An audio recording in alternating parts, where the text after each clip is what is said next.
하나님 아버지 감사합니다. 오늘도 주님의 전으로 달려나와 주님을 예배하기 원합니다. 우리의 마음의 중심을 주님께 드립니다. 아버지 하나님, 여전히 우리가 세상에 살면서 마음의 상처가 있고 하나님을 모른다고 했던 순간들도 있고 아버지 하나님, 주님을 온전히 바라보지 못했던 수많은 순간들이 있지만 아버지 하나님, 오늘 다시 회복하기 위해 주님 앞에 달려나오니 우리를 회복하시고 그 성령의 놀라운 능력으로 우리를 일으켜 세워 주시옵소서. 주님만이 나의 힘이 되시고 능력이 되심을 오늘 시간에 찬양으로 기도로 고백하오니 아버지, 우리 손을 붙잡으시고 회복하여 주시옵소서. 하나님, 오직 주님만을 바라오며 나아가기를 소망합니다. 이 시간에 말씀 들을 때에 그 말씀이 나를 온전히 일으켜 세워 주님 앞에 바로 서게 하여 주시옵소서. 함께 하시길 간절히 소망하고 축복하며 예수님의 이름으로 기도드립니다.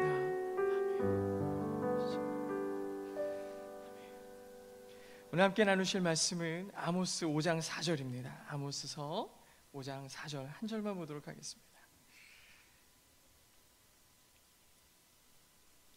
아모스 5장 4절입니다. 아모스. 성경이 있어서 다 찾아보실 분들은 찾아보시고요. 혹시 못 가져오신 분들은 앞에 화면을 보시면서 같이 읽도록 하겠습니다. 5장 4절입니다. 여호와께서 이스라엘 족속에게 이와 같이 말씀하시기를 너희는 나를 찾으라. 그리하면 살리라. 할렐루야. 우리 옆에 계신 분들에게 이렇게 인사하겠습니다. 하나님은 당신을 원하십니다. 하나님은 당신을 원하십니다. 예, 엄청 큰 축복입니다. 하나님의 필요가 하나님이 너를 사랑한다. 내가 너가 꼭 있어야 되겠다 얘기하시는 거거든요. 보통 이제 청년들이나 이렇게 하면은 너 하나님 거다 뭐 이렇게 얘기할 만도 한데 이제 여기에 우리 성도님들도 오시고 하셨으니까 하나님은 당신을 원하십니다. 오늘 본문을 보니까 1절에서 이 아모스 5장이 무슨 장르를 갖고 있는지 설명하는데 1절에 보니까 이스라엘 족속아 내가 너에게 대하여 애가로 지은 이 말을 들으라 그러셨어요. 애가다 그랬어요. 애가 슬픈 노래입니다. 슬픈 노래. 하나님께서 이 5장의 말씀을 전하시면서 이 5장의 장르가 슬프다라는 거였어요. 이 애가는요, 장례나 국가적 위기 가운데서 부르는 노래였거든요. 근데 왜 5장에 갑자기 이 슬픈 노래가 만들어졌을까 생각해 보니까 그 바로 앞장, 지난주에 말씀 나눴던 것처럼 4장에서 무슨 얘기를 하냐, 이스라엘이 우상을 세우고 하나님의 말씀에 순종하지 않고 끊임없이 하나님이 나에게로 돌아오라, 내가 너를 얼마나 사랑하는지 아느냐, 계속 말씀하시는데 귀를 닫고 눈을 닫고 하나님 바라보지 않고 날마다 범죄의 길로 가며 이스라엘의 마지막을 하나님께서 고하시는 장면이 나오거든요. 그런 다음에 하나님께서 5장에서 전해주시는 노래가 슬픈 노래예요. 슬픔으로 부르는 노래입니다. 하나님의 그러한 강력한 권고에도 불구하고 이스라엘은 듣지 않았어요. 이스라엘의 이러한 모습에도 그들을 끝까지 놓지 않으시려는 하나님의 그 손길이 우리의 성도의 삶 가운데도 늘 임재하시기를 주의 이름으로 축복합니다. 오늘 이 2절의 시작을 보니까요, 애가다 얘기하시면서 2절의 시작이 뭐라 그러냐, 처녀 이스라엘이 엎드러졌으며 라고 되어 있습니다. 특이한 표현입니다. 이스라엘의 그 수식어가 뭐였냐면 처녀였어요. 처녀. 이 말에 왜 하나님께서 굳이 이스라엘이라는 그 나라 앞에 처녀라고 붙였을까 보니까 이 단어의 원래 의미적 표현으로는요, 이스라엘이 한 번도 외부의 나라들에 의해서 정복당하지 않았다는 뜻입니다. 원래 한 번도 정복당하지 않았는데 그 처녀 이스라엘이 엎드러졌음이라 이렇게 되어 있습니다. 아수르에 의해서 곧 패망하고 맙니다. 하나님의 뜻이 이렇게 하나님의 말씀에 순종하지 않고 하나님의 뜻 가운데 거하지 아니하는 이 이스라엘의 모습이 이렇게 하나님의 정말 그 사랑에도 불구하고 우상 숭배와 죄 가운데 무너져가는 모습을 보게 되죠. 근데 동시에 또 왜 이 처녀라는 단어를 썼을까 한번 생각을 해봤어요. 근데 이 이스라엘의 지금 상태가 어떤 상태냐면 가장 전성기예요. 최고의 아름다운 시기를 보내고 있어요. 우리가 한 여인이 자람에 따라서 가장 아름다운 순간을 이 처녀라는 단어로 표현할 수 있다면 지금 이 이스라엘은 최고의 전성기를 보내고 있는, 가장 아름다운 시기를 보내고 있는 이스라엘, 즉 처녀 이스라엘입니다. 근데 그런 이스라엘을 향해 하나님께서 하시는 말씀은 엎드러지고 다시는 일어나지 못하리로다. 자기 땅에 던지움이 일으킬 자가 없으리로다. 3절에서는 1000명이 100명으로 100명이 10명으로 모든 민족이 패망하고 나라가 다 풍비박산 나는 하나님의 말씀이 전해지고 있어요. 이렇게 무너질 이스라엘 향해 마지막으로 하나님께서 간절히 부탁하는 말씀이 오늘 본문이에요. 오늘 본문에 뭐라고 써 있습니까? 이 전성기 때에 하늘 높은 줄 모르고 하나님이 없다라는 것처럼 자기 마음대로 살아가고 있는 이 이스라엘, 전성기 때에도 하나님을 바라봐야 되는데 그러지 못하고 살아가는 이 이스라엘에게 4절에서 여호와께서 이스라엘 족속에게 이와 같이 말씀하십니다. 너희는 나를 찾으라. 3절까지 이스라엘의 모양이 큰 범죄와 고통 가운데 무너져가는 얘기를 했는데 답을 주시는 거예요. 살 수 있는 방법이 있다. 여호와를 찾아라. 여호와를 찾아라. 그리하면 살리라. 여호와를 찾아라. 그리하면 살리라. 5절에는 뭐라고 써 있습니까? 베델을 찾지 말고 길갈로도 들어가지 말고 브엘세바로도 나아가지 마라. 길갈은 반드시 사로잡히고 베델은 비참하게 될 것임이라 하셨나니 너희는 여호와를 찾으라. 그리하면 살리라. 만약에 그러지 않으면 그가 불같이 요셉의 집에 임하여 멸하시리니 베델에서 그 불을 끌 자가 없으리라. 하나님께서 2번이나 부탁하는 거예요. 여호와를 찾으라. 여호와를 찾으라. 오늘 이 본문이 의미하는 게 무엇입니까? 아무리 세상적으로 완전한 것 같고 풍성한 것 같아도 그렇게 하나님을 잊은 채로 계속하면 반드시 무너진다는 거예요. 반드시 무너진다. 사는 길은 오직 하나님밖에 없다는 말씀의 확정이에요. 왜 그렇습니까? 그분이 길이고 그분이 진리고 그분이 생명이기 때문입니다. 우리는 너무나 평범한 이 진리, 내가 날마다 외우고 있는 이 진리에 대해서 우리는 얼마나 신뢰하고 있습니까? 그분이 길이고 그분이 진리이고 그분이 생명이라고요. 나의 부의 원천이 하나님에게 있고 나의 성공의 원천이 하나님께 있기 때문이고 나의 존재의 이유가 하나님께 있다라는 거예요. 우리가 그걸 잊지 말아야 되죠. 근데 하나님께서 굳이 부탁하시면서 하시는 말씀이 나를 찾으라 라고 얘기하고 계세요. 나를 찾아라. 여러분이 찾는다는 게 무슨 뜻일까요? 찾는다. 찾는다를 원어적으로 해석해 보면요, 원래 이 단어는 언제 쓰는 거냐면 하나님께 나의 판단과 모든 뜻을 맡겨둔다는 거예요. 결국에 찾는 게 뭐냐? 내 생각과 의를, 답을 세상에서 찾는 게 아니고 하나님으로부터 그 답을 맡겨뒀던 답을 찾는 거예요. 하나님으로부터 답을 찾는 거예요. 우리가 때로는 받았던 은사들이 있어요. 어떤 이는 이 음악으로, 좋은 목소리로, 또 각자의 달란트로, 능력으로 하나님 앞에 쓰임받는 사람들이 있죠. 은사가 있어요. 그리고 하나님 앞에 온갖 열심을 다하는 사람들이 있어요. 다양한 모양으로 열심을 다했더니 교회에서 직분도 주어지고 각자 역할들을 수행하고 있죠. 근데 어느 순간이 되잖아요, 그 은사가 계속 쌓이고 그 은사가 점점 자기의 것으로 여겨진다고 생각하는 순간 하나님은 없어요. 은사만 남아요. 은사만 남아가지고 원래부터 자기 거인 줄 알고 자기가 주인 삼는 사람들이 있고요, 어느 순간부터는 하나님을 향한 열심들이 어느 순간부터는 내 것이 돼가지고 그 열심을 자랑하기 바쁜 거예요. 내가 왜 열심을 냈었는지, 내가 어떻게 은사를 얻었는지 그것에 대한 고민은 없고 은사만 남고 열심만 남아 하나님은 배제되는 사람이 얼마나 많은지 몰라요. 하나님을 향한 열심이 변질되어 어느 순간부터 하나님을 대신하는 우상을 내 안에 만들어놔요. 그리고 그 우상을 향한 나의 열심을 우상 삼아 거기를 향해 달려가는 거죠. 우리는 그 은사와 열심의 주인이 하나님임을 잃지 않는 것이 더 중요한 거예요. 은사는 어느 순간에 있다가도 없어질 수도 있는 거고 내 열심도 어느 순간에 식어질 수도 있음에도 불구하고 그거를 지키느라고 하나님이 배제되고 그 은사를 열심히 하느라고 하나님을 잃어버리는 것, 그것만큼 어리석은 일이 없습니다. 그렇기 때문에 이 이스라엘 민족에게 간절히 하나님께서 얘기하시는 거, 부탁하는 거, 하나님을 찾으라는 거예요. 잊지 말아야 되는 거예요. 이렇게 열심히 우리가 예배 사역으로 또 이 화요일 날, 주일 날도 예배하죠, 수요일 날도 예배하죠, 금요일도 예배하죠. 다양한 모양으로 예배하는 우리 예배자들에게, 성도들에게 이 화요일에도 이 발걸음을 옮기게 하시는 그 본질이 어디에 있습니까? 하나님에게 있잖아요. 여기 나오는 거 누구한테 자랑하실 건가요? 나는 일주일 내내 예배에 화요일 날은 화요 예배도 가고 수요일 날도 가고 목요 예배도 가고 이렇게 자랑 삼으려고 하나 내 스펙 하나 삼으려고 예배 나오시는 분은 아무도 없으시잖아요. 나오는 이유가 어디에 있습니까? 주님께 있잖아요. 이 자리에 나와서 하는 일이 무엇입니까? 주님을 찾는 거잖아요. 왜? 그래야 사는 걸 내가 알기 때문입니다. 그리하면 살리라. 그리하면 살리라. 여기서 살리라의 원어적 뜻은 뭐냐면요, 하나님과 관계를 유지하다, 이런 뜻이에요. 우리는 내가 먹고 있는 것, 숨을 쉬는 것이 사는 건 줄 아는데, 성경이 말하는 산다는 뜻은 뭐라고요? 하나님과 관계를 유지하고 있다는 뜻이에요. 어느 순간 보니까 하나님을 잊어버리고 살고 있고, 어느 순간 보니까 하나님을 찾지 않는 내 인생은 죽은 인생이나 다름이 없는 거예요. 하나님과 관계가 끊기지 않는 것, 생명의 근원이 그분께 있는 것을 인정하는 것이 살아있음입니다. 그러기 위해서 우리는 항상 말씀 안에 우리의 삶을 두어 삶의 변화를 맛봐야 돼요. 하나님의 말씀에 믿음의 근본을 두고 그대로 살아가는 삶이어야 된다는 거예요. 원래 믿음이라는 거 있잖아요. 우리가 어느 순간에 각자에게 삶의 질문을 하면, 언제 믿음이 생긴 것 같아? 언제 주님을 만난 것 같아? 언제 구원의 확신을 얻었어?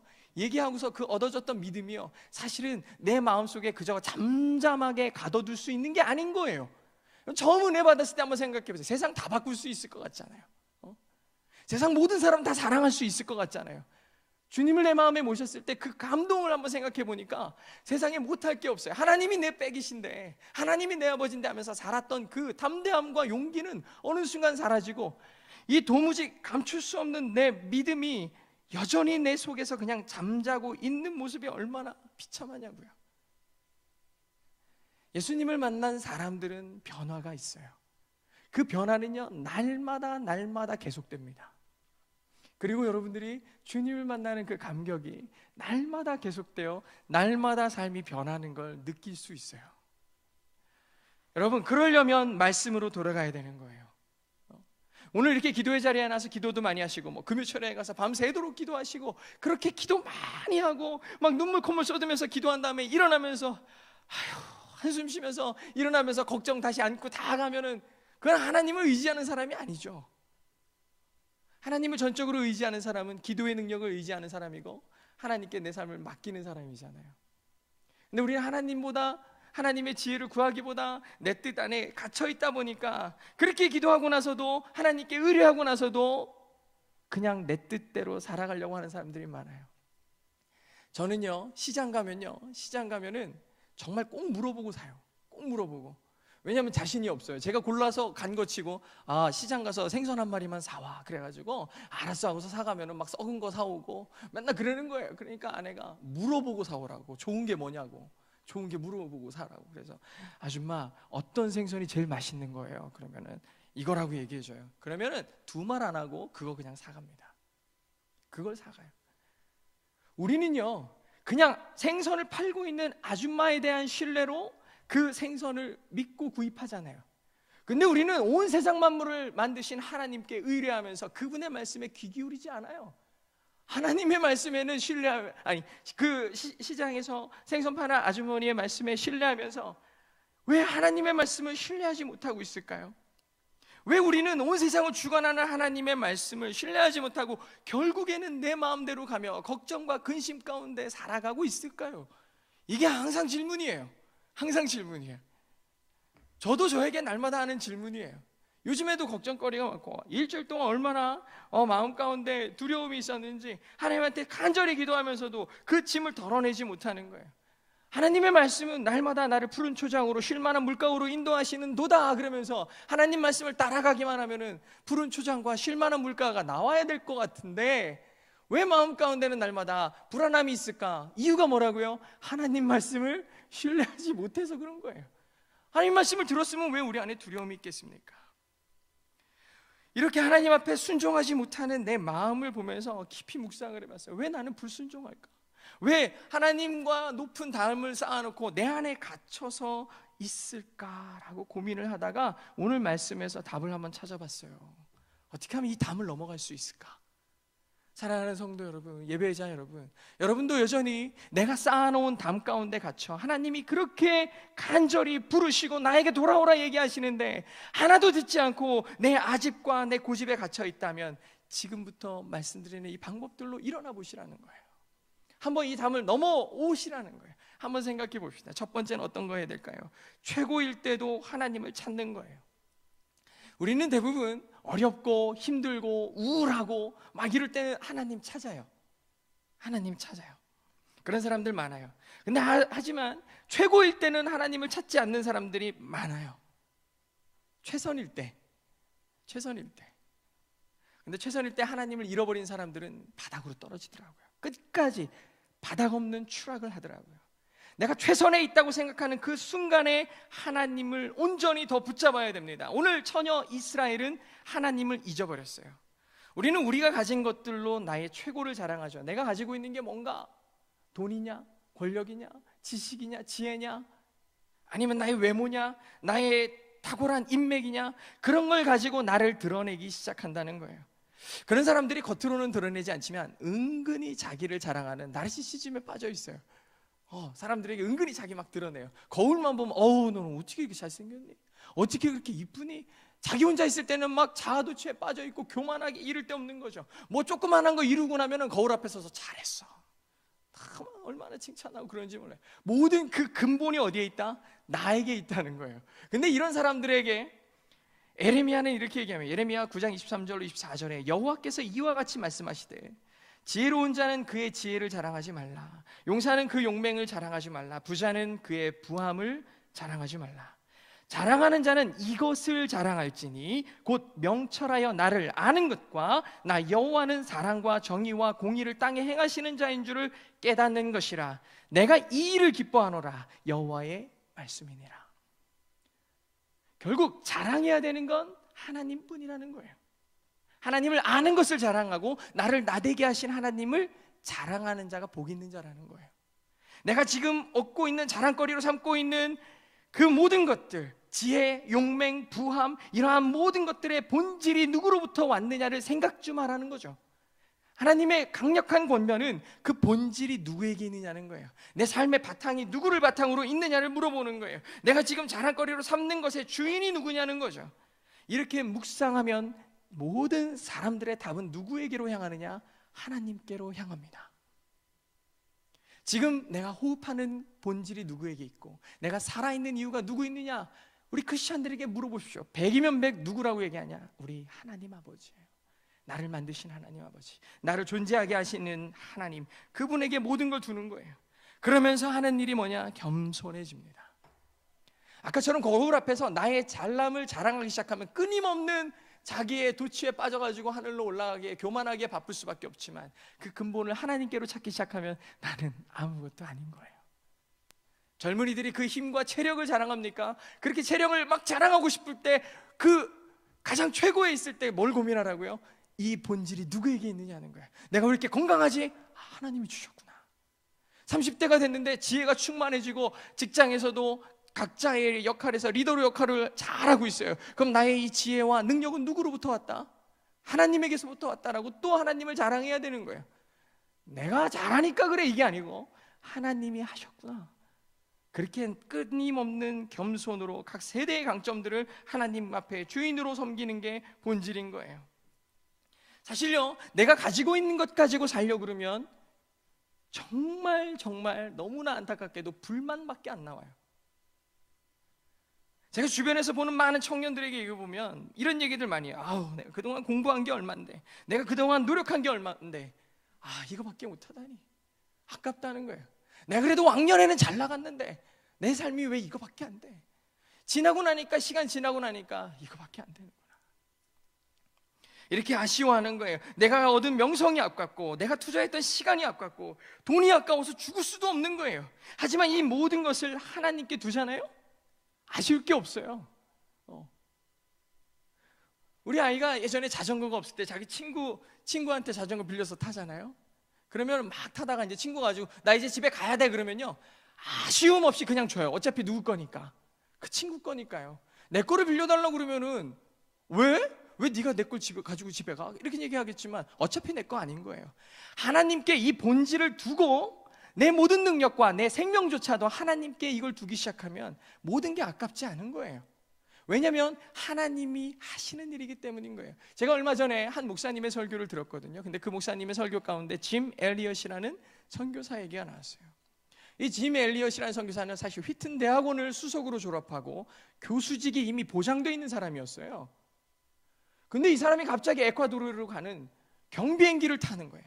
아주 숲속으로 들어가는 작은 경비행기를 타고 친구들과 함께 이 숲속으로 들어가는 거예요. 그리고 그 에콰도르의 한 족속에게 달려가는 거예요.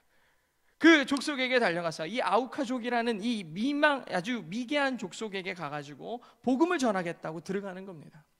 근데 웬걸요? 들어가자마자 창이 날라와서 그의 가슴에 꽂혀서 죽게 됩니다. 많은 사람들이 욕을 하는 거예요. 아니, 저 공부한 게 얼마나 아까워. 아니, 저 젊은 피가 얼마나 아까워. 다 세상적 기준에서 아까 얘기했던 그 많은 것들을 조건 삼아서 그의 인생이 아깝고 그의 노력이 아깝고 그의 명성이 아깝다는 거예요. 다 얘기하고 있는데 그가 어느 날 써놓은 일기장을 펴니까 뭐라고 하는지 아십니까? 영원한 것을 얻고자 영원할 수 없는 것을 버리는 자는 바보가 아니다. 다시 한번요. 영원한 것을 얻고자 영원할 수 없는 것을 버리는 자는 바보가 아니다. 전능자의 그늘이라는 우리나라에도 번역된 이 짐 엘리엇의 일기 책에 보면 맨 뒤에 뒷장에 이 말이 크게 써 있습니다.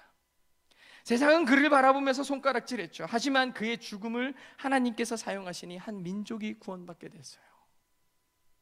우리는 하나님 앞에 드리는 것을 아까워하는 사람들도 많고 세상 가운데서 하나님은 배제한 채 내 생각과 내 뜻으로 굉장히 아까워하는 인생을 살아갑니다. 근데 그 주인이 누가 될 때? 내가 될 때 아까운 거예요. 근데 그 주인이 하나님이 될 때 하나님이 쓰시니까 하나님 안에서 같이 있는 거지 나는 내 인생 때문에 아쉬울 이유가 없어집니다. 사랑하는 예배자 여러분, 내가 최선일 때 최고일 때 하나님을 찾으십시오. 그렇게 가면 하나님이 그 찾는 사람을 살게 하실 줄로 믿습니다. 하나님을 찾으라, 그리하면 살리라. 두 번째는 삶 전체를 예배로 드리는 거예요. 근데 이런 얘기는 너무 쉽죠. 제가 지금 두 가지를 말씀드렸죠. 첫 번째는 하나님을 찾는 거였고 두 번째는 지금 삶 전체를 하나님께 예배로 드리라고 그랬어요. 근데 이런 얘기하면 참 어려워요. 너무 평범한 진리인데 너무 평범한 걸 할 때 우리는 어렵더라고요. 애매하고 어떻게 하라는 거야? 이런 전제가 그래요. 삶을 예배로 드려라. 근데 오늘 5절에 보니까요, 아모스가 뭐라고 그러냐면 베델을 찾지 말고 길갈로도 들어가지 말고 브엘세바로도 나아가지 말라라고 얘기하고 계세요. 지난주에 말씀드렸던 것처럼 원래 베델이라는 땅, 길갈이라는 땅, 브엘세바라는 땅 다 얼마나 소중한 땅이에요. 하나님이 특별히 지정하여서 축복했던 땅들이거든요. 근데 여기에 나오는 베델과 길갈과 이 땅들은, 브엘세바는 다 뭐예요? 우상의 땅인 거예요. 우상의 땅인 거예요. 다 각자 자기의 마음대로 세워놓은 우상들의 필요를 따라서 내가 아이를 낳고 싶으면 여기로 달려가고 내가 돈을 벌고 싶으면 이리로 달려가고 내가 관계가 회복되고 싶으면 저길로 달려가가지고 각자의 필요를 따라 구하는 우상들의 길입니다. 이게 우상의 땅이에요. 오늘 우리도 삶 가운데서 이렇게 하나님과는 별도로 수많은 우상을 만들어 놓고 살아가지는 않냐는 거예요. 잘 생각해야 돼요. 하나님은 언제만 필요한 분이냐면 교회에 나올 때, 그리고 내가 기도할 때 부를 이름이 하나님일 뿐인 거지, 실제 삶을 살아갈 때는 직장에서는 직장의 무언가가 승진이 그리고 월급이 이러한 것들이 나의 우상이 되고, 관계 속에서 저 사람과 친해졌으면 좋겠어, 저런 것들을 얻었으면 좋겠어 하는 것들이 이미 우상이 되어서 나의 필요를 따라서 베델로 길갈로 브엘세바로 달려가는 인생이 아니냐는 거예요. 하나님을 삶과 분리시켜 놓고 내 필요를 따라서 하나님을 불러드리는 인생이라는 거예요. 오늘 이스라엘 민족이 수많은 우상들을 만들어 놓고 자기의 필요를 따라 우상을 향해 달려가는 모습이에요. 근데 그게요, 지금 우리의 삶과 다르지 않더라고요. 하나님을 철저하게 분리시켜 놓고 하나님은 이때만 필요한 거야, 예배 드릴 때만 필요한 거야. 그렇게 무너져가는 이스라엘 보면서 하나님께서 부탁하신 말이 뭐다? 나를 찾으라는 거죠. 삶이 전체가 예배가 된다는 뜻은 무엇이냐? 내 삶의 수많은 구분들을 다 없애버리고 그 본질을, 삶의 본질을 하나님께 두는 거예요. 이게 강력한 권고가 필요한 거예요. 삶 전체를 예배로 드리는 것, 신앙을 삶에서 구분하지 않는 것, 이것이 바로 하나님께 삶을 예배로 드리는 인생입니다. 내가 살아나가는 모든 위치와 순간에서 하나님을 찾는 것, 우리의 기도가 왜 맨날 뜬구름 잡는 얘기인 줄 아십니까? 오늘 이 자리에 나와가지고 우리 찬양 인도자가 우리 다 같이 기도하겠습니다, 오늘 시간에 간구를 가지고 기도하겠습니다 외치는데 맨날 좀 전에 했던 기도나 지금 하는 기도나 이따가 할 기도나 다르지 않은 거예요. 사랑하는 하나님 아버지, 나를 불쌍히 여기시고, 좀 전에도 그랬고 지금도 그랬고 앞으로 할 기도도 별로 다르지 않을 것 같은 거, 우리는 이걸 중언부언한다 그러죠. 중언부언한다. 하나님을 내 뜻 따라서 움직이게 만들려고 하는 그 수고들을 중언부언. 왜 내 기도가 이렇게 중언부언하는 기도가 되는 줄 아십니까? 우리 삶에 말씀이 없어서 그래요. 하나님께 전적으로 위탁하지 않는 인생을 살고 있기 때문에, 하나님의 말씀이 내 삶에서 역사하지 않기 때문에, 도무지 하나님이 나를 향하신 의도가 뭔지 깨닫지 못하기 때문에 우리는 날마다 중언부언하는 기도를 할 수밖에 없습니다. 조금 힘들어지면 인터넷 검색창에다가 위로가 되는 성경 구절 뭐 이런 거 찾고, 마음 아플 때 찾는 성경 구절 뒤져가지고 한마디씩 읽으면서 다 조각나버린 하나님의 말씀으로 신앙을 겨우겨우 연명하는 인생들이 얼마나 많냐고요.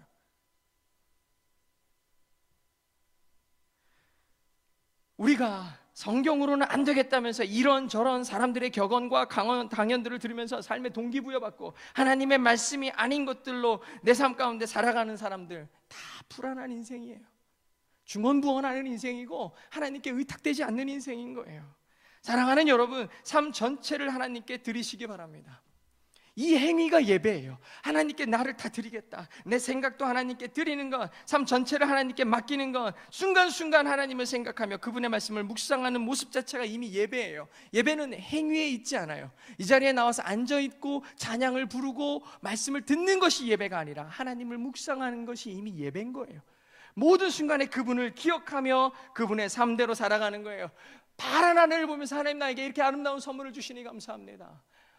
봄이 되어서 새싹이 움트는, 정말 이렇게 솜털이 가득 나 있는 개나리의 그 새순을 보면서 하나님, 정말 오지 않을 것 같았던 겨울이 물러가고 이제 생명을 주시는 하나님, 내 안에도 새로운 생명을 허락하소서. 하나님한테 이렇게 간구하는 것, 이 모든 게 예배라고요. 그 위대하심을 찬양하는 게 예배라고요.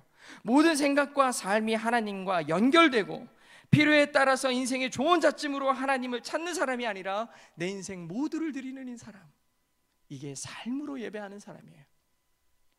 잠언 16장 3절에 너희의 행사를 여호와께 맡기라, 그리하면 네가 경영하는 것을 이루리라. 누가 일하시기에? 하나님이 일하시기에. 그렇게 하나님을 신뢰하며 나아가시는 믿음의 여자들 되시길 주의 이름으로 축복합니다. 사랑하는 여러분, 여러분들의 소원이 무엇입니까? 제가 우리 와우워십 멤버들과 함께 제자 훈련을 하면서 한번 물어봤어요.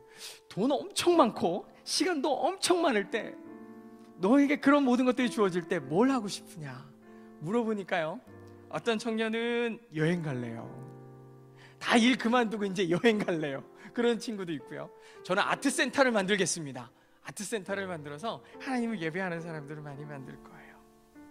어떤 청년은 저 생각 안 해봤는데요, 아무 생각 안 해봤다는 청년도 있고요. 어떤 청년은 집을 짓고 싶다고, 집을 사고 싶다고 투기하자는 거죠. 돈을 벌겠다는 거죠. 그렇습니다. 근데 각자의 모양의 소원이 있어요. 각자의 모양의 소원이 있어요. 하나님, 가끔은 소원을 잃어버리고 희망을 잃어버리고 살아가는 분들에게는 제가 강력히 권면하는데, 소원을 가지십시오. 그리고 그 소원이 건강한지 한번 확인해 보세요. 우리 여러분도 한번 소원을 생각해 보시고, 그래 내가 가장 바라는 게 뭐지? 그걸 생각하면서 그걸 한번 점검해 보셔야 돼요. 과연 이 소원이 하나님께서 내 인생 최고의 때에 나를 통해 이루고 싶으신 건가? 과연 나는 건강한 소원을 소유하고 있는가? 그 소원이 나를 하나님 안에 거하게 하는가? 그 소원이 나를 살게 하는가? 하나님과 평안한 관계로 이끌고 있는가? 내 소망을 점검하셔야 된다고요. 화요예배 오신 사랑하는 예배자 여러분, 하나님을 찾으십시오. 하나님께 전부를 맡기십시오. 세상에서 누리는 것들로 기뻐하던 내가 하나님을 예배하며 평생을 살기를 소망합니다. 내가 수없이 많이 나를 나대게 만드는 조건들 때문에 고통받고 어려웠던 그 시간들을 다 하나님 앞에 내어놓고, 내가 돈을 벌고 내가 수고하는 모든 이유도 하나님께 내어 맡기기 시작하면 나의 수고도 하나님을 예배하는 예배가 될 것이고, 내가 흘리는 땀방울도 하나님의 기뻐하심을 위해 수고하는 땀방울이 될 거예요. 그럼 그 모든 노동이 찬양이 되는 것이고, 모든 생각이 하나님을 예배하는 것이 될 것입니다. 그렇게 평생 하나님을 기억하며 살았을 때에, 내 인생의 마지막 때에 주님을 만났을 때 우리는요, 이분이 예수님인가 고민하면 안 돼요. 왜냐하면 내 평생 그분만 바라보고 살았기 때문에 우린 주님을 이미 닮아 있거든요. 너무 닮아 있고요. 보는 순간 주님이군요, 이런 생각이 확 들 거예요. 나를 너무 사랑하시는 그분이 나를 품에 안으시는 그 순간, 내 아버지군요. 감출 수 없는 그 감격과 감동이 우리 안에 넘쳐날 거예요. 그렇게 날마다 나와 동행하시는 주님을 생각하며 주님의 얼굴을 구하며 살아가시기를 축복합니다. 우리 이 시간에 다 같이 찬양하며 나아갈 건데, 찬양의 제목이 소원입니다. 소원. 주님, 내가 주의 장막을 사모하고 주의 임재를 갈망합니다. 주의 집에서의 단 하루의 삶이 다른 곳에서 천날을 사는 것보다 좋습니다. 주님의 사랑 안에 머물면서 노래하기를 원합니다. 내 평생에 단 한 가지 소망이 있다면 주의 아름다우심을 바라보며 그 사랑을 노래하는 거예요. 나의 왕 되신 주님의 얼굴을 구하며 살아가는 거예요. 내가 그렇게 살기를 원합니다. 이 시간에 우리가 이 찬양을 하는데 생각으로만 찬양하는 게 아니라 삶으로 예배하시기 바랍니다. 내 평생 소원이 이것입니다. 주님 만나는 거예요. 정말 간절히 소망하면서 우리 찬양하기 원합니다. 다 같이 찬양합니다. 주님, 내가 주의 장막을 사모합니다. 주님, 내가 주의 장막을 사모합니다. 오직 주의 임재를 갈망합니다. 오직 주의 임재를 갈망합니다. 주의 집에서의 하루가 다른 곳의 첫날보다 좋으니 주 사랑 안에 머물며 사랑 노래합니다. 우리 다시 한번 고백하며 나아갑니다. 주님, 내가 주의 장막을 사모합니다. 주님, 내가 주의 장막을 사모합니다. 오직 주의 임재를, 오직 주의 임재를 갈망합니다. 주의 집에서의 하루가 다른 곳의 첫날보다 좋으니 주 사랑 안에 머물며 사랑 노래합니다. 나의 평생의 주님을, 나의 평생에 단 한 가지 소원, 주의 아름다우심 보며 사랑 노래하는 것, 나의 왕 되신 주님의 얼굴 구하며 주 사랑 안에 머물러 사랑 노래하. 나의 평생에 단 한 가지 소원이, 나의 평생에 단 한 가지 소원, 주의 아름다우심 보며 사랑 노래하는 것, 나의 왕 되신 주님의 얼굴 구하며 주 사랑 안에 머물러 사랑 노. 우리 마지막으로 고백하며 나갑니다. 나의 평생에, 나의 평생에 한 가지 소원, 주의 아름다우신 사랑 노래하는 것, 나의 왕 되신 주님의 얼굴 구하며 주 사랑 안에 머물러 사랑 노래합니다. 우리 시간 다 같이 한 목소리로 기도하기를 원합니다. 하나님, 내 소원이 주님을 향하게 하여 주시옵소서. 아버지 하나님, 내가 인간적인 모습으로 주님보다 세상에 수많은 베델을 만들어 놓고 길가를 만들어 놓고 아버지 하나님 우상 숭배에 빠져 살았던 인생이 아닙니까? 하나님의 이름마저도 나의 우상으로 삼아 나의 소원을 들어주고 내 뜻을 바라던 그 우상으로 만들어 놓지 않았습니까? 아버지 하나님, 오늘 이 시간에 주님 앞에 무릎 꿇고 간절히 소망하는 것, 주님 앞에 나의 모든 삶을 내어 맡기며 그분으로 살기를 원합니다. 다같이 한번 우리 간절한 마음으로 주여 세 번의 시간 목소리 기도하겠습니다. 주여, 주여, 주여. 아버지여, 주님 앞에 나아가기를 원합니다. 주님 아버지, 나의 영생에 아버지 하나님을 온전히 바라보는 인생 되기를 원합니다. 아버지 하나님, 얼마나 미련한 인생을 살았고 내가 주님을 사모하지 못함으로 세상의 것들에 부정하고 하나님을 외면하며 살았던 우리의 인생들을 주여 긍휼히 여겨주셔서 하나님을 바라보게 하여 주시옵소서. 오직 주님의 은혜를 갈망하기를 소망합니다. 주여, 하나님 아버지, 아버지 하나님, 우리의 인생 가운데 하나님을 바라보는 하나님 앞에 모든 것을 맡기고 살아가는 하나님께 하여 주시옵소서. 아버지 하나님, 미련했던 불순종의 삶을 내어버리고 아버지 하나님, 나의 최선을 다해도 하나님을 찾게 하여 주시옵소서. 주여, 하나님 아버지, 아버지 하나님, 주님을 바라보며 나아갑니다. 우리를 불쌍히 여기시고 하나님을 바라보는 대중으로 삼아 주시옵소서. 주여, 하나님 아버지, 불쌍히 여기시고 하나님의 자녀로 삼아 주시옵소서.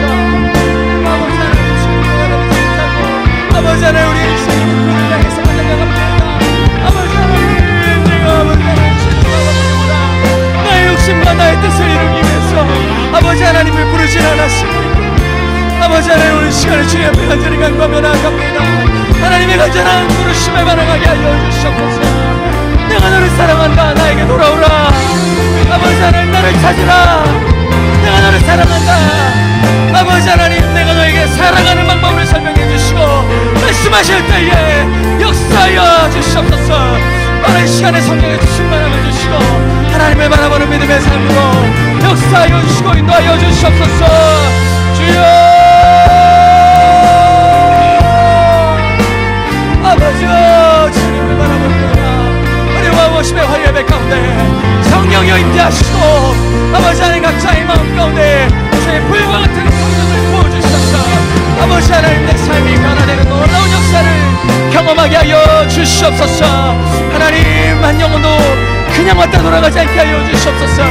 오늘 이 시간에 주님 앞에 내어 맡기게 하시고 정을 열고 돌아갈 때에는 하나님의 놀라운 역사를 보게 하여 주셔서 아버지 하나님, 정말 감사와 감격만이 남아 아버지 하나님 돌아갈 수 있도록 주여 역사하시고 하여 주시옵소서. 하나님 아버지, 주님의 아버지 함께 하여 주시옵소서. 아버지 하나님, 주님께서 함께 하여 주시옵소서. 하나님 아버지, 감사합니다. 아버지 하나님, 오늘 말씀을 통해서 오직 주님만을 따라가기를 소망합니다.